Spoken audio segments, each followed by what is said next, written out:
Hi, everyone, and welcome to Morning Coffee Break. Hope everybody's doing good today. It's Wednesday, January 24th. Currently, it's 50 degrees. That sounds better than, what was it, one morning, 8 or 9, 5 or something, one other morning. That's crazy. Currently, it's 50. High today, 67 degrees, almost 70 degrees. You believe that? It's crazy weather. But 100% chance of precipitation, which will be in the form of rain at these temperatures. So, and it's supposed to, it has like a high chance for the next 3 more days, I think. Something like that. Winds at 5 mile per hour right now, but I'm sure it feels good out there. Today, I'm going to have a Let's Take a Walk video. I hadn't been able to walk in several days because it's so cold. I mean, I could have, but I didn't want to, you know. But it was like 59 or 60 degrees yesterday. So I went and took a walk. And there was still snow out there. Some of it's melted off, or I'm sure more of it's even probably melted by now. But yeah, so that's what I did. Took a walk. And I saw some hawks. I knew there was probably something going on because the crows were going crazy. And they were flying around and making a lot of noise. And then I realized I saw in the tree, they were apart from each other a little bit at first. What looked like two hawks. And then once they got together on the same branch and stuff, I was zooming in, and yeah, it was a pair. I'm sure they're mates, pair of hawks up there. They may be trying to. There was a nest up there last year, so they may be the same ones, and they're maybe wanting to build their nest back up there. But the crows just are awful. They don't like them. I guess they're just enemies. But I would like it if I could see where they had a nest and be able to zoom in on it and see a little bit of what's going on or something. That'd be neat. Okay, so yeah, that's what we did. So also, what's for dinner? I think I'm just gonna make we've got all kinds of different stuff. I'm trying to really work on the freezers, and we've been doing really good. I need to get this little chest freezer down low enough to where I can take everything out of it, and I need to let it defrost. So it's got ice, built up on the sides. Usually I can kind of chip that off, if you're real careful, instead of waiting for it all the way to defrost. But if you let it start to defrost, it'll come off easier. But we need to clean it out. That's what I'm saying, and doing an inventory. I'm going to try to get things squared away on that soon. But I'm thinking about just I got all kinds of different chicken. I got chicken tenders. I got chicken nuggets. I got chicken breast bites or something like that they're called. I've got boneless, skinless chicken. I've got just about every kind you can think of. My voice is a little rough today. I think it's because all this congestion and drainage and stuff just drive me nuts. I woke up real early and couldn't go back to sleep the other morning. I just couldn't. I was too stopped up, and my skin gets dry in the winter and it gets itchy and stuff. That's another thing that aggravates me at night, or when I wake up, I realize my arms are itchy or something. So yeah, probably chicken tenders or something like that, and we got some waffle fries that I think that would be good with that. And I don't know what else. I hadn't thought of anything else. Maybe just that. I'd like to have some potato salad, but Aldi doesn't sell it in the winter. They say it's just seasonal. I don't know. I eat potato salad all year, really, not all the time, but Walmart carries it all winter. So why don't they? I don't I really don't understand that. But it would sell. I guarantee anything at Aldi sells pretty much. But I notice, when we do go to Walmart, lots of times it'll be pretty empty, like they've sold quite a bit of different stuff, macaroni salad and slaw and stuff like that. But I hadn't been to Walmart, and Kroger's, they just got they got a big tub, but it's like $7.99. It's crazy high.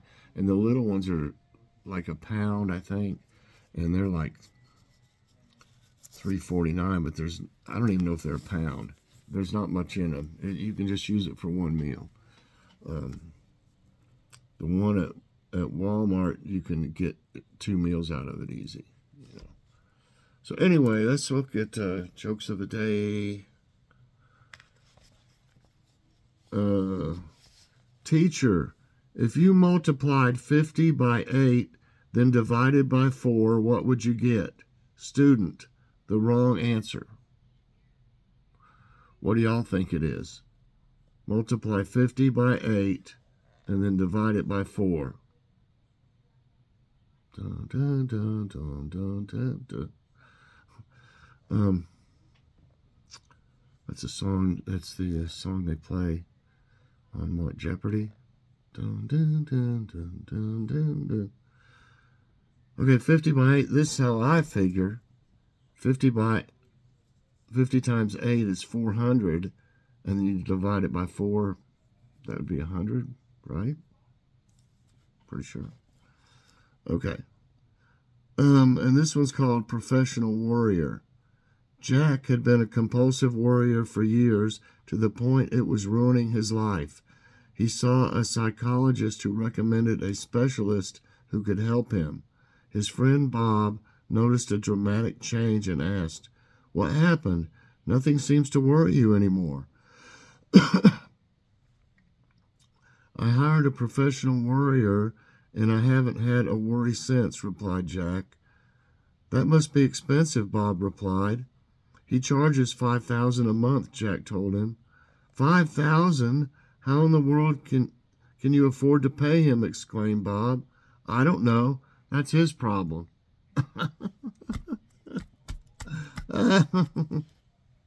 That's pretty good. Here's thought of the day: getting rid of stress. Walk barefoot. Doing so stimulates pressure points on the soles, releasing the calming hormone dopamine. Oh, I've got like calluses on my bottom of both my feet. A callus on each one. They can kind of hurt. I don't know what to do. They got these things you can like scrape on them, or something, but I don't know.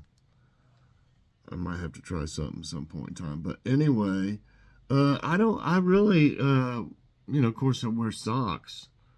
Unless it's really cold, I just wear socks in the house. That's what I like to roll. Okay, I saw one. I don't know what this one's about. Where did I see that one? That's about lakes, I think. This is about fears and stuff. Science fiction. Let's try. This is about something about U.S. city. Oh, well, this is, I guess I misunderstood. It says, in which U.S. city would you visit Lincoln Park Zoo? This is Discover America's Animals with our zoos and wildlife conservation quiz. Why not? Why not? Let's start challenge. Okay, something to be learned in here, I'm sure. In which U.S. city could you visit Lincoln Park Zoo? Los Angeles, Chicago, Philadelphia, New York. Okay. I don't think it's Los Angeles or Philadelphia. I have heard of that park before, somewhere that I've lived heard about. I want to say it's Chicago, but I may be wrong. Yeah, it's right. Lincoln Park Zoo, aka Lincoln Park Zoological Gardens, is a 35-acre zoo in Lincoln Park, Chicago, Illinois. See, I lived in Lombard, Illinois, and we would go to Chicago a couple times. In Lincoln Park, Chicago. The zoo was founded in 1868, making it the fourth oldest zoo in North America. Wow, that is a long time ago. It's also one of a few free admission zoos in the United States. Wow. The zoo is an accredited member of the Association of Zoos and Aquariums. They exhibit big cats, polar bears, penguins, gorillas, reptiles, monkeys, and other species, totaling about 1,100 animals from some 200 species. Wow. I hadn't been to a zoo. You know, the closest one to us is the Knoxville Zoo.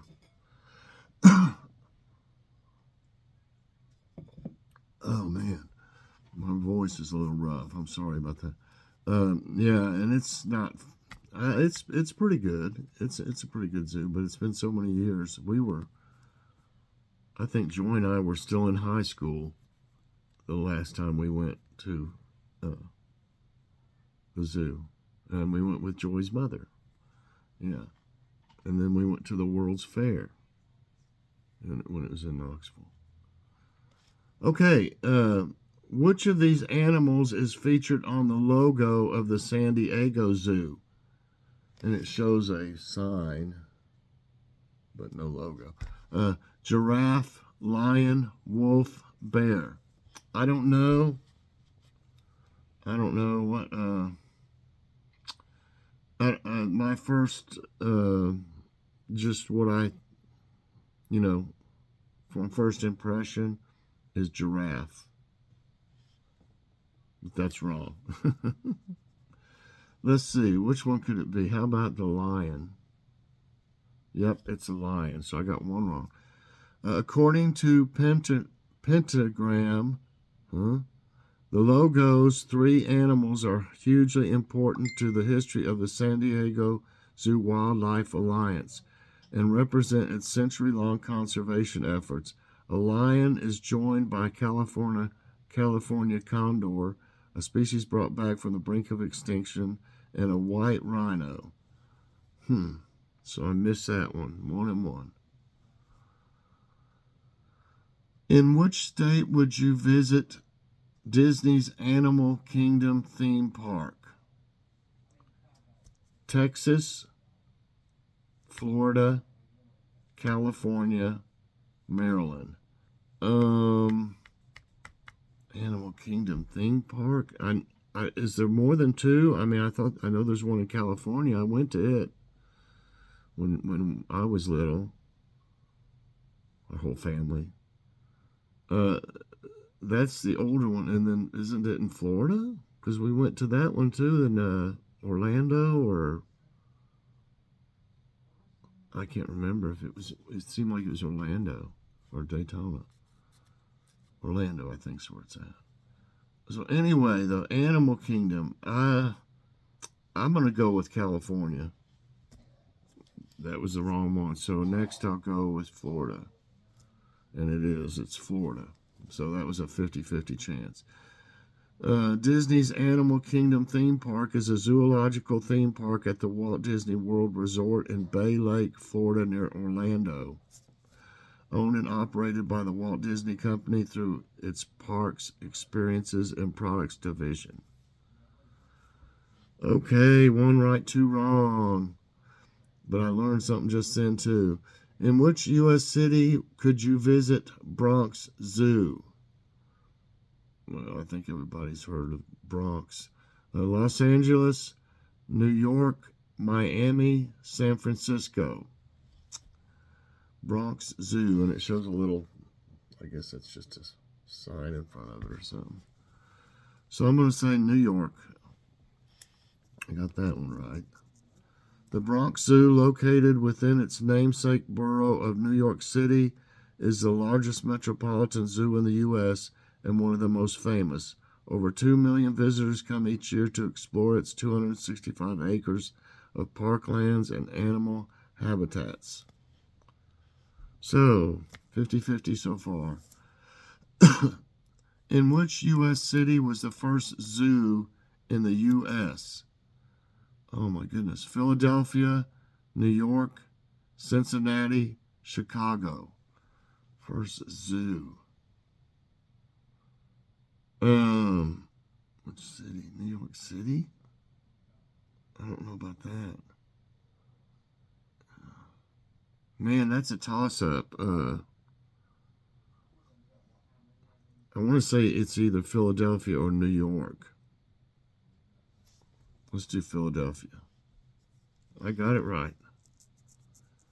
Philadelphia Zoo, America's first zoo, is renowned for innovation in animal care and unwavering commitment to wildlife. A zoo of first, Philadelphia Zoo has been a leader since opening its historic gates on July 1, 1874. Responsible for the first successful orangutan and chimpanzee births in the U.S., being the first zoo in the world to build an on-site animal care center. Okay. I'm going to have to get a lozenge or something for my throat. Sorry. Here's what I like to use for my sore throat, or it also helps a little bit with congestion, it seems like. These Horehound drops. And this one is really good. It has more in it, I think. I mean, it tastes stronger in it than it does some of the others.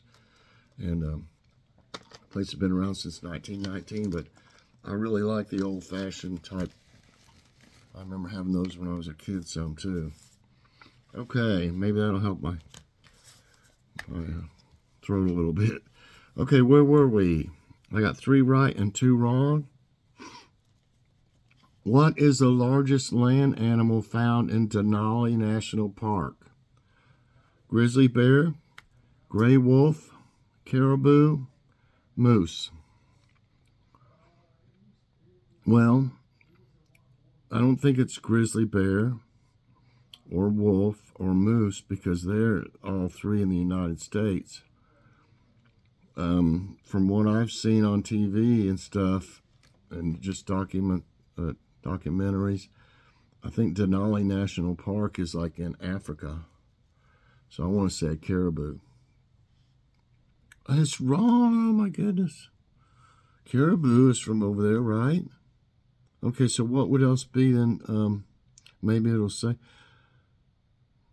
It would have to be wolf, I'm thinking. No? Good grief, they have grizzly bears? It's moose. I must be thinking of some other national park. It wouldn't have moose in Africa. Moose are enormous animals. They may not be as strong as bears, but when it comes to size, they are much larger than most species of bear, moose, or alces. Alces are members of the deer family. These large mammals can stand up to 7 feet tall at the shoulder and weigh more than 1,800 pounds. From nose to tail, they grow to be on average 7 to 10 feet. They have an herbivorous diet that consists of leaves, barks, and twigs from trees and shrubs. It doesn't tell anything about Denali National Park. I wonder if that might be in Alaska then, Denali. I'll bet it is. I was thinking it was over like in Africa, so that's why I missed. 3 and 3. Learn something, though. There, too, really. Which type of snake famously escaped from the Bronx Zoo in 2011? It shows a snake's head. Sidewinder, anaconda, cobra, python. I was trying to think if I remember something about this.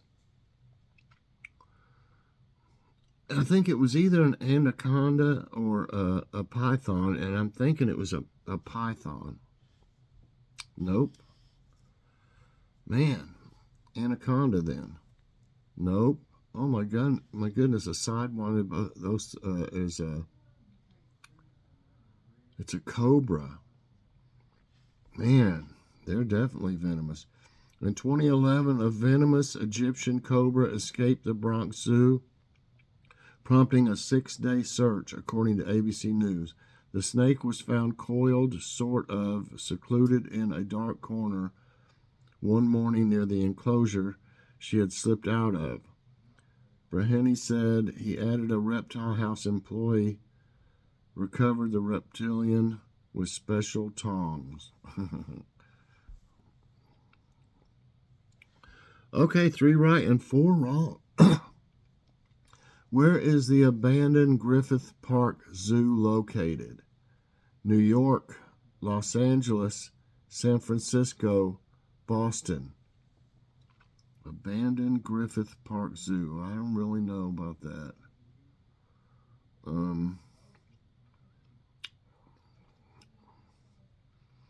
Abandoned. How about Los Angeles? Oh, yeah, I got it right. The Griffith Park Zoo, referred to today as the Old Los Angeles Zoo, was a city-owned zoo in Los Angeles, California that opened in 1912 and closed in 1966. With the opening of the new Los Angeles Zoo, the abandoned site of the Griffith Park Zoo, complete with ruins of animal enclosures, is now a picnic area featuring multiple hiking trails in Griffith Park. Well, that's one good way. Okay, I'm 4 and 4. Unless I forgot to mark one down. I don't think so. Which animal did the Los Angeles and San Diego zoos help to save? Sacramento seagull, blue dolphin, California condor, Amur leopard, A-M-U-R. Los Angeles and San Diego. I know they were trying to save the California condor, but I don't know if it had to do with those zoos. But that I know that I saw something about that. That's what I'm going to go with. That's right. Wildlife is in a fight for survival, but some endangered species are coming back thanks to the conservation work of zoos worldwide. The California condor was once on the brink of extinction. There were only 27 left. The birds were taken into captivity to begin a breeding program to help save that species from extinction. Now there are hundreds of these huge birds in the California skies, thanks to the dedicated conservation efforts of San Diego and Los Angeles Zoo. 5 right and 4 wrong. Let's see if I can at least break even. Well, I will break even if I miss, so let's do better than that. What domestic animals are free to roam at night in Disney parks? And I think we've had this one before in some form or another. Cats, dogs, rabbits, parrots. Oh, there's parrots roaming everywhere. Roam at night. Parrots. Rabbits. Oh, it's cats. Yep. The Disneyland cats have been around for as long as any of us can remember. The cats were able to emerge at night to a relatively empty park, and they could hunt in peace. Someone in the Disney company must have had a pretty brilliant idea. The cats weren't bothering anyone. Feral cats by nature are scared of humans, and they were doing a much better job with pest control than any human exterminators were likely to do. So the cats were put to work. More accurately, they are allowed to continue doing the work they were already doing, but now it was with Disney's blessing and some payment. They line up for their paycheck or what? Maybe they got somebody that kind of takes care of them, I guess so. So anyway, yeah, 6 and 4. I'm surprised. These were kind of tricky today, everybody. But I really did learn some things that maybe they'll come up in another question sometime. So anyway, I hope y'all enjoyed this morning coffee break. If you did, I hope you'll press that like button. Also subscribe if you haven't already, and share this out. And hit that so you get all my videos as soon as they come out. Thanks for watching, everybody. Check out Let's Take a Walk video later today. Bye, everyone, and God bless.